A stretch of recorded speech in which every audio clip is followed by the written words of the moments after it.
En programmation embarquée, on n'a pas le luxe de gaspiller de la mémoire. Chaque bit compte. Que ce soit activer une LED, lire l'état d'un bouton, configurer un timer, tout se joue souvent à un seul bit près. Mais alors, comment modifier un seul bit précis dans un registre de 8, 16 ou 32 bits sans détruire tous les autres bits à côté? C'est exactement là qu'interviennent les masques binaires. Et honnêtement, c'est l'un des concepts les plus importants en programmation bas niveau. Parce qu'une fois que tu maîtrises ça concrètement, tu comprends réellement comment le microcontrôleur manipule le hardware, c'est-à-dire la partie matérielle de ton système. Et dans cette vidéo, on va voir concrètement ce qu'est un masque binaire, comment fonctionnent les différents opérateurs bit à bit qu'on utilise souvent pour réaliser des masques en C. Et surtout, comment les utiliser concrètement sur des registres d'un microcontrôleur. Allez, on commence. Alors, comme je le disais dans l'intro, dans le monde de l'embarqué, on discute directement avec le matériel. En fait, les variables ne sont pas juste des nombres, mais plutôt des représentations directes de broches physiques du composant. C'est ce qu'on appelle communément des GPIO. Du coup, dans notre code, on doit gérer individuellement chaque broche du composant qu'on utilise, d'où l'importance des masques. Alors, c'est quoi un masque concrètement? D'ailleurs, quand on dit masque binaire, c'est la même chose. C'est-à-dire que le masque s'applique toujours sur des bits, en fait. C'est pour ça qu'on parle de masque binaire. Donc, ça n'a rien à voir avec masque hexadécimal et tout ça. Loin de là.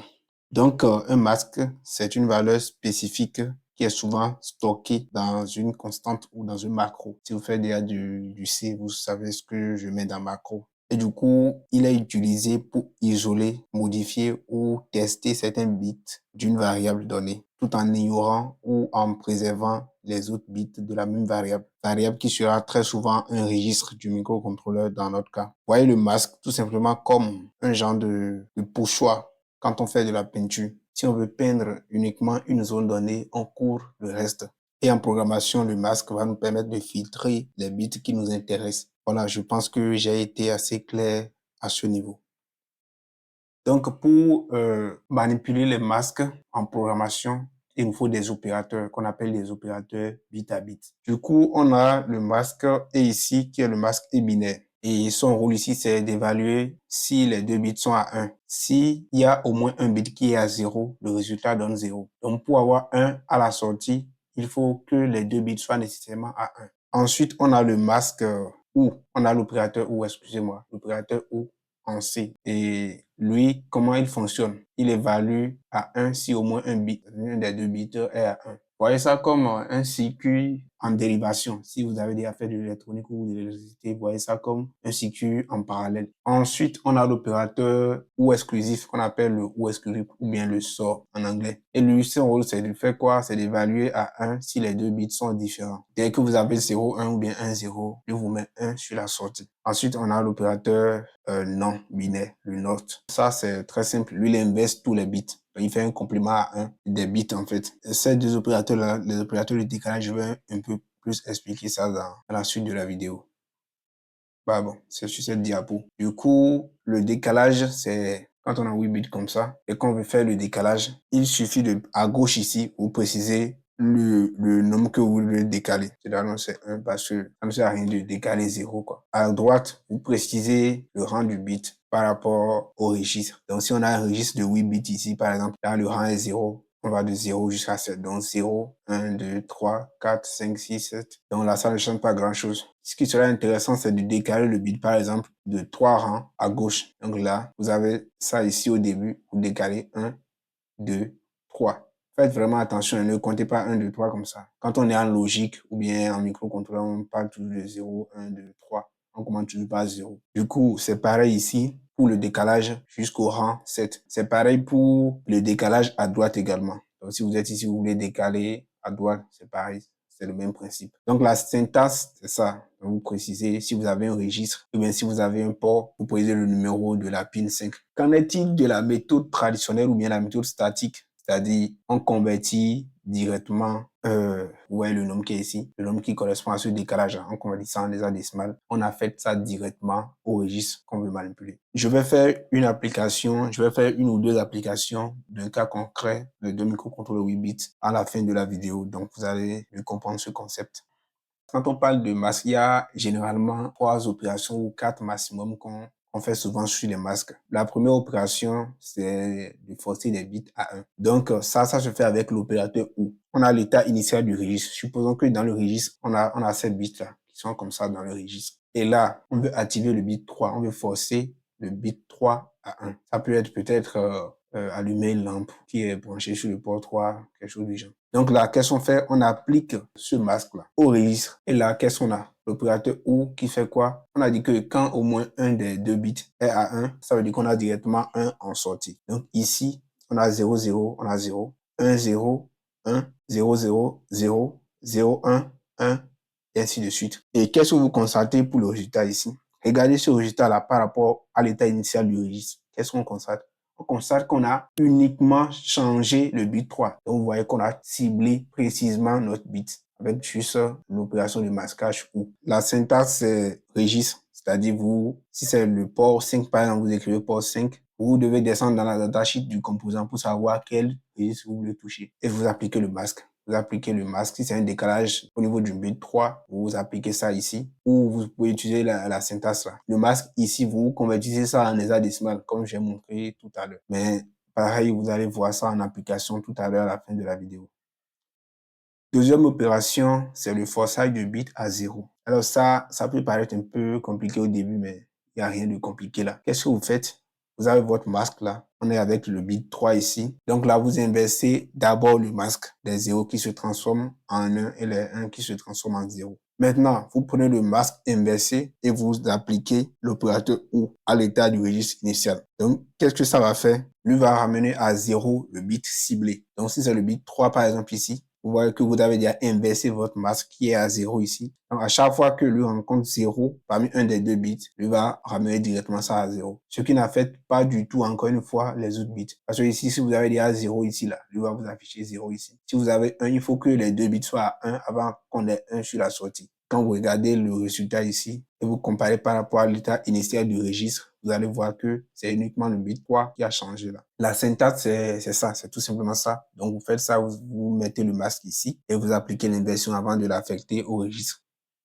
Une autre opération, c'est l'opération d'inversion de bits. Donc ça, c'est avec l'opérateur XOR, l'opérateur OU exclusif. Donc là, qu'est-ce qui se passe? On a dit que l'opérateur XOR lui fait, quand les deux bits sont différents, lui donne 1 sur la sortie. Mais quand les deux bits sont pareils, il envoie 0 sur la sortie. Donc on a l'état initial de notre registre ici. C'est toujours le même masque. On applique ici pour cibler le bit 3. Et qu'est-ce qu'il fait? Si vous voyez 0, 0, c'est le même état. Donc on a 0 ici. 1, 0, l'état est différent. Donc on a 1 sur la sortie, ainsi de suite pour tout. Et si on a 0, 1 au niveau de notre masque, vous voyez que ça donne 1 ici parce que les deux bits sont évidemment différents. Qu'est-ce que j'ai essayé de faire? J'ai essayé de réappliquer le même masque de décalage ici avec l'opérateur là, l'opérateur XOR, pour voir si je vais obtenir l'état initial. Parce qu'on a dit que ça inverse l'état. Donc si ça inverse l'état, si l'état était à 1 par exemple, et ça passe à 0, quand on va appliquer le même masque, ça doit pouvoir nous ramener à l'état initial. Donc là, quand je réapplique le masque, vous voyez que j'ai l'état initial exactement ici. Cette opération est typique quand on veut faire clignoter une LED qui est sur une pin, par exemple. Ça, c'est incontournable. Quand vous voulez faire le blink, par exemple,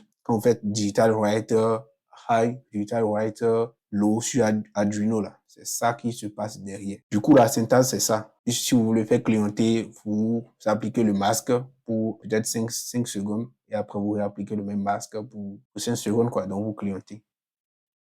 Une quatrième opération qui est assez intéressante à faire, c'est de tester l'état d'un bit. Surtout quand vous voulez voir si peut-être un bouton est appuyé pour pouvoir exécuter des instructions, par exemple. Cette opération est d'une grande utilité. On suppose qu'on a votre bit ici. Vous ne connaissez pas l'état du bit. Donc, supposons que vous avez un bouton ici, par exemple, soit vous avez un registre tout court, et vous voulez tester ce bit-là, vous voulez voir si ce bit, parce que supposons que c'est le bit d'un timer, par exemple, et ça change d'état continuellement dans le programme. Et donc, vous devez vérifier l'état de ce bit-là avant d'exécuter une action donnée. Donc là, qu'est-ce que vous faites? Vous savez que c'est le bit 3. Vous appliquez ce masque-là avec l'opérateur et binaire. Et qu'est-ce que ça va vous donner? On a 1 ici.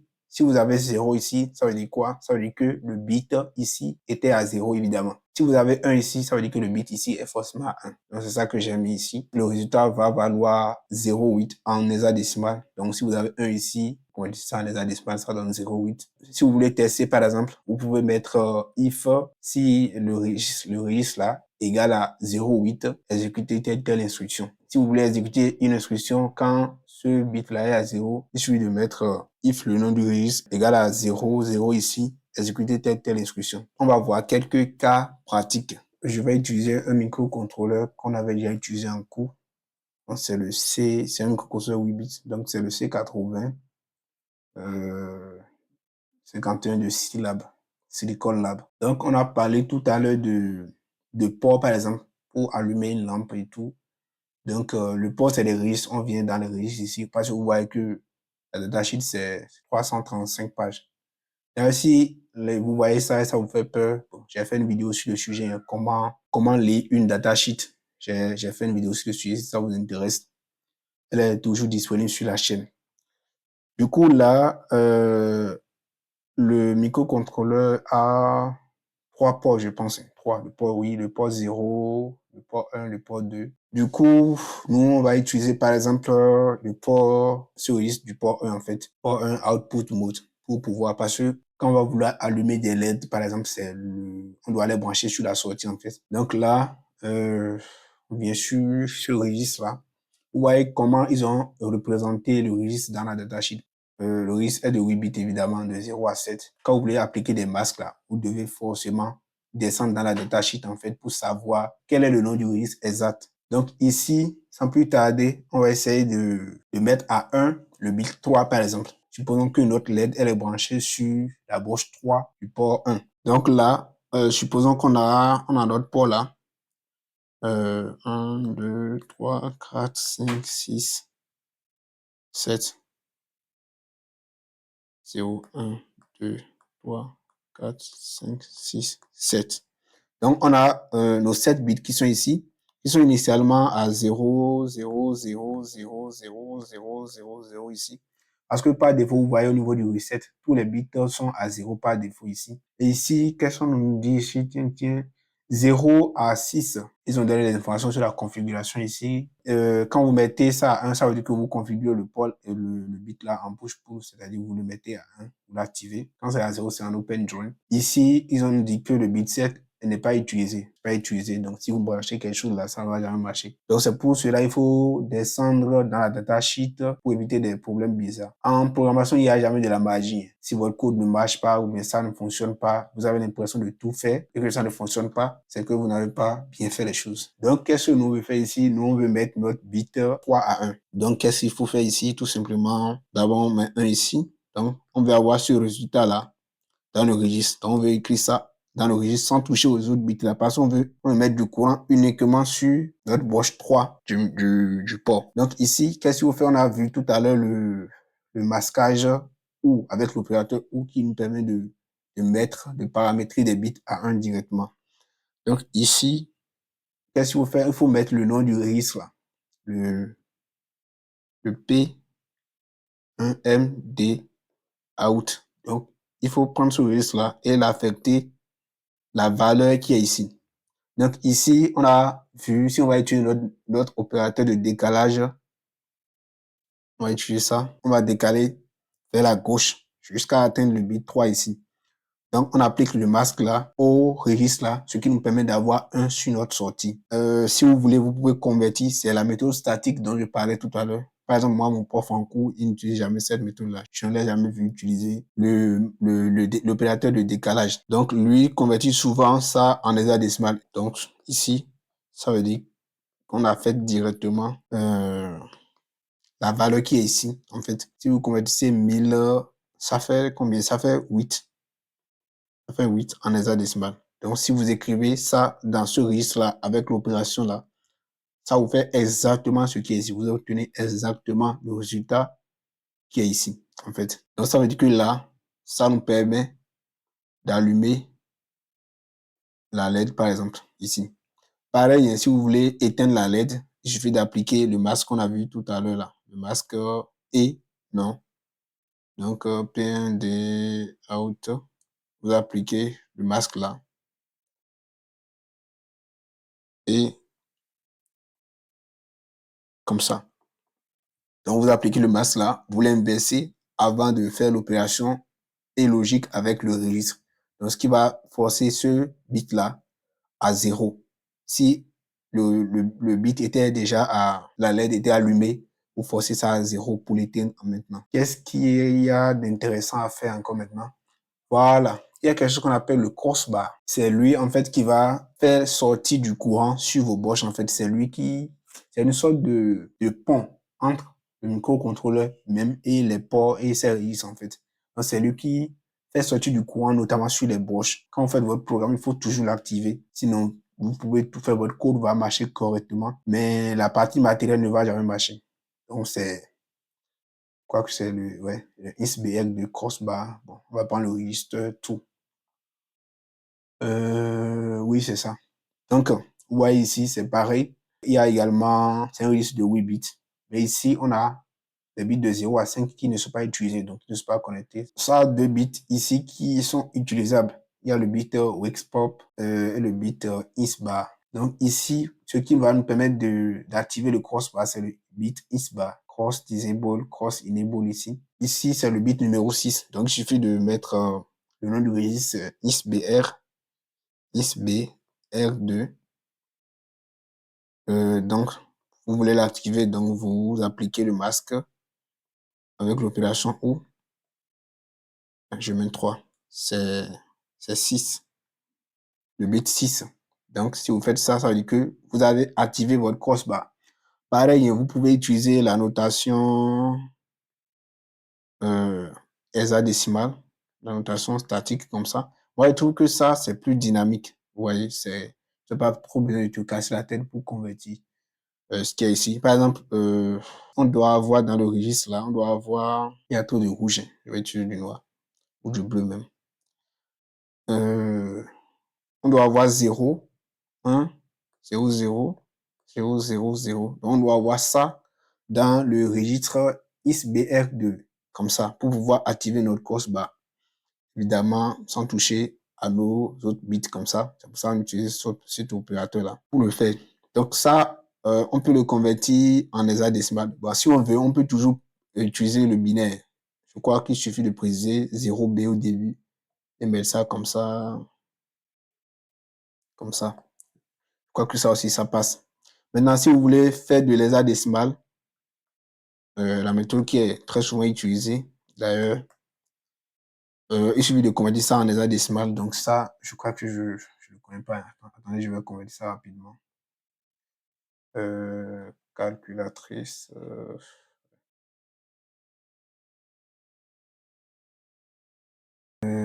Programmateur, binaire, le bit 6. Hein. Ça fait 40 en hexadécimal. Donc 0, is, 40 en hexadécimal. Donc quand vous mettez ça, ça veut dire que vous avez écrit directement 1 dans ce registre-là, ce qui veut dire que vous avez activé votre crossbar. Pareil, si vous voulez désactiver le crossbar, ISBR2, désactiver c'est et vous mettez 0,40 comme ça. Donc ça veut dire que vous avez désactivé le crossbar. Voilà, maintenant tu maîtrises concrètement comment on modifie un bit précis dans un registre sans toucher aux autres bits. Et ça, c'est une compétence essentielle en programmation embarquée. Parce qu'au final, derrière une lampe qui s'allume, un bouton qu'on lit ou un périphérique qu'on configure, il y a presque toujours un masque binaire. Si la vidéo t'a aidé, pense à liker et à t'abonner. Ça aide énormément la chaîne. Et si tu as des remarques ou des questions, n'hésite pas à les poser en commentaire. À très vite.